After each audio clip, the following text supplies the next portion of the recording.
do the things that you need to do or want to do with a minimum of resistance from your environment.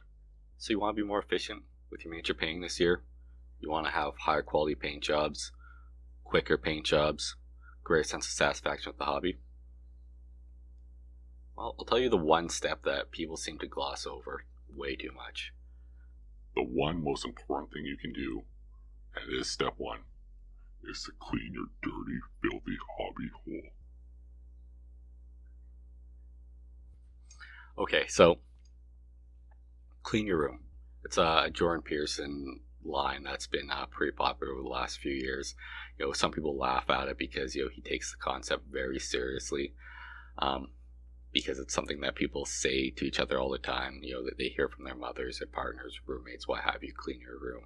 It's a metaphorical and allegorical concept for getting your life in order.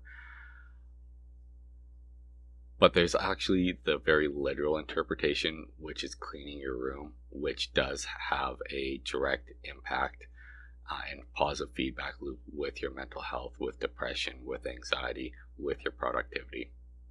And that's going to be kind of the focus of this talk here. Your hobby room, or you might not have a room. Like the conditions of your situation might be that you don't get to have like a full dedicated room. Maybe you have a space, in a larger room in your bedroom set aside somewhere. Maybe all you have is a tackle box and a TV tray or a card table. The exact means and situation that you're in, that you have available to you, doesn't matter for this. The hobby space it's not a room per se. Okay, like you gotta not think of it as like, oh, my hobby space is messy. No. What's going on when you have a messy hobby space is that is a sign of your contempt for your activity, your hobby, or this space. Which, especially when you consider that the hobby is something that people often identify part of themselves with as being something that they enjoy to relax, have fun, meditate, socialize, what have you. They get aspects of mental, emotional fuel out of it. That when you have that in a complete state of blade disarray, from the outside, what that signs is that it's a low resolution manifestation of your blindness, your bad habits, your laziness, and maybe just your unwellness. All right, it's hard to explain or imagine that you could absolutely love something and leave it in a state of decay. All right, if you loved it, or if you cared about it, if it brings you value, you would tend to it. Okay, so your hobby space is in disarray, right? And that happens, right? Like, I'm not here to shame you for your space being terrible. Like, Maniac did 2 videos where he roasted some of his Patreon supporters' hobby spaces. Like, obviously people took pictures knowing that he was going to roast them. Some of them were, good. Some of them were atrocious. The first one I think he did on his own. The second one he brought his wife in to do, kind of do more of a, not a good cop, bad cop, but more like a compliment kind of sandwich, where constructive criticism sandwich, where he had like roast. And she's like, well, she come with something nice. And honestly, I watched those, and it's funny. It's a tee-hee. Like, oh, all our spaces get messy, but in a way, it's also kind of a cry for help. To send those in when they are sometimes that bad. And it's not to shame anybody. It's not to shame them or have them feel guilty about the state of things as they are. All of our spaces get a little out of control. Like my space, I have in the common area at my house. My partner, she's got her hobby desk table jutted up next to mine, and so projects, things I need fixed around the house, stuff in my own pocket will get dropped off on my desk, and then I have to deal with them and fix them or put them away. Home things, right? But so with that, I have like a regular, at least every week, I do like a nice full clean of my hobby space. Now, it's not to guilt anyone if their stuff is out of control, but you do need a small amount of shame, A small amount of shame. a small amount of guilt to motivate you to start cleaning and getting that stuff under control. So why does cleaning and getting under control matter? Well, realistically, you can't perform optimally or even close to optimally when things are a bloody mess. You can't find things. You can't find space to put things. Where you even put your elbows, where you put your malls when you need to set them down because you're going over to another mall. It becomes rapidly out of control, right? It becomes too difficult to work, and so then it gets avoided. And when it gets avoided, people aren't engaging with the hobby.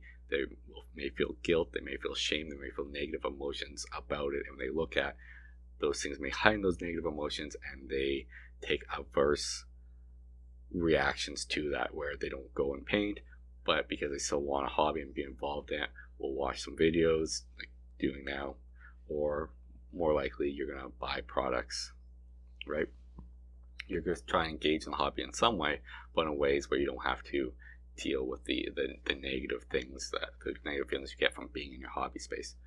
The thing is, if you spend that hour, 2 hours to clean up your hobby space and make it a workable environment, you will find that you are more willing to pop in to do small segments of working, 15, 20 minutes of work on something, because you know where things are. You can pop in, grab your things, work on, put it back, and then go off to your other thing. You're also more able to spend extended periods of time in that hobby space. You want to spend 4, 5, 6 hours, 8 hours, like you're doing a whole day in there. Gap and stretch and take a break. You do need to do that. You can spend those extended times in that space because it is a comfortable space to be, right? It's no longer cramped, dirty, messy, like the things that affect you physically and affect you mentally. A lot of this hobby, some people, everyone gets in this hobby for different reasons, but a lot of it can be for mental health things. Being creative, painting, for example, like which we're doing, kit bashing, these creative things they're good for your mental health in general. There's a lot of aspects to mental health, and I hope through this year I'm going to start tying into a lot of these concepts of mental health that don't necessarily get talked about, and the day to day, especially when people have discussions about it. So you can start seeing how something like the hobby affects multiple aspects of your mental health and emotional health in generally positive ways. However, it can become a toxic thing if you let the environment turn toxic. That's why there's a whole thing of that guy sort of thing. Oh, you love the game. Maybe you don't like painting, maybe you don't like any of that sort of stuff, but you like the game. Okay, you like to play the game with other people. So there's a social aspect that you enjoy, and there's your problem solving aspect, and there's certain things going on that draw you into that.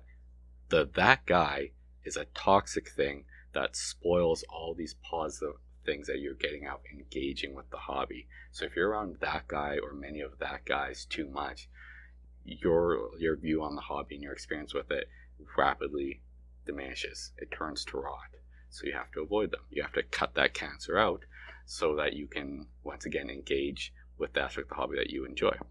So going back to the hobby space, if your hobby space is toxic for you, if it's cancerous, if it's a bloody disaster, it's a mess, and you don't know, like, there's really nowhere to sit, there's nowhere to put anything, it's not good for you, it's not good for your view of the hobby, it's not good for how you view yourself.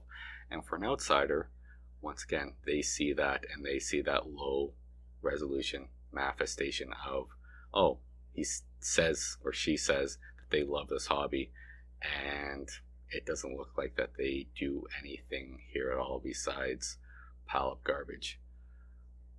So in terms of increasing your quality of paint jobs and your productivity, it's because you can pop in, do the things that you need to do or want to do with a minimum of resistance from your environment.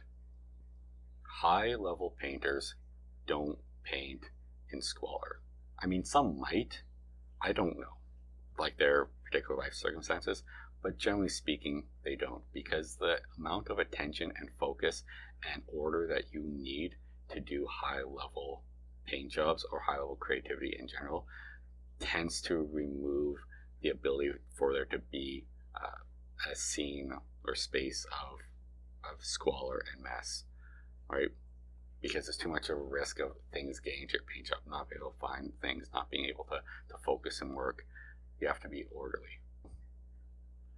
If you want to be more productive painting this year, if you want to have better paint jobs, if you want to have greater satisfaction with how you interact with the hobby, there's all sorts of, techniques and tricks and techniques you can learn and tools you can buy and products and this and the other. But fundamentally, it starts with cleaning your dirty, filthy hobby hole. Clean up. You'll be better for it. A small amount of shame